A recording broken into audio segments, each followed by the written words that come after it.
টঙ্গীতে travel ব্যাগে খণ্ডিত মরদেহের রহস্য উন্মোচন করেছে র্যাব। ৩ আসামিকে গ্রেপ্তারের পর তারা জানান, পূর্ব বিরোধের জের ধরেই আসামি আপেলের বাসায় খুন করা হয় অলি মিয়াকে। মরদেহ গুম করতেই টুকরো করে ব্যাগে ভরে ফেলে রাখা হয় স্টেশনে।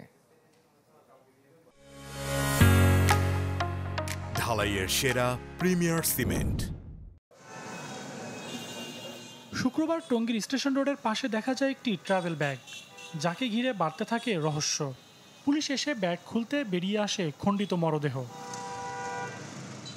মাথাবিহীন টুকরো মরদেহটি কার, এবার সে তথ্য বের করতে মাঠে নামে আইন শৃঙ্খলা বাহিনী। অবশেষে উদ্ধার হয় মাথা, সঙ্গে গ্রেপ্তার করা হয় জড়িত ৩ জনকেও। র্যাব জানায়, গ্রেপ্তারকৃত আপেলের বাসায় গত ৬ আগস্ট খুন করা হয় আলী মিয়াকে। লাশ গুমের উদ্দেশ্যে তার দেহ টুকরো টুকরো করে ট্রাভেল ব্যাগে করে স্টেশন রোডে ফেলে রাখে আসামিরা।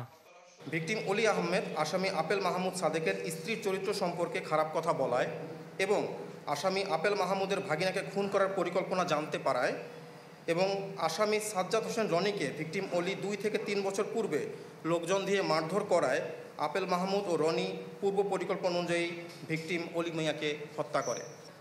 র্যাবের দাবি, আলীকে খুনের আগে কয়েকবার রেল চাপা দেওয়ার চেষ্টা করেন তারা। তাদের বাসার যে বাথরুমের সানসেটের উপর থেকে মাথাটা পাওয়া যায় এবং ওখানে পলিথিনে মোড়ানো অবস্থায় তাদের ওই যে হ্যাকসো ব্লেড যেটা দিয়ে লাশটাকে টুকরো করা হয়েছে, প্লাস যে ছোরা ছিল যেটা দিয়ে হত্যা করা হয়েছে বা কাটাকাটি করা হয়েছে, এই সকল আলামত ওখানে বাসায় পাওয়া যায়। নিহত আলী মিয়া ও আপেলের নামে বিভিন্ন থানায় কয়েকটি মামলা রয়েছে।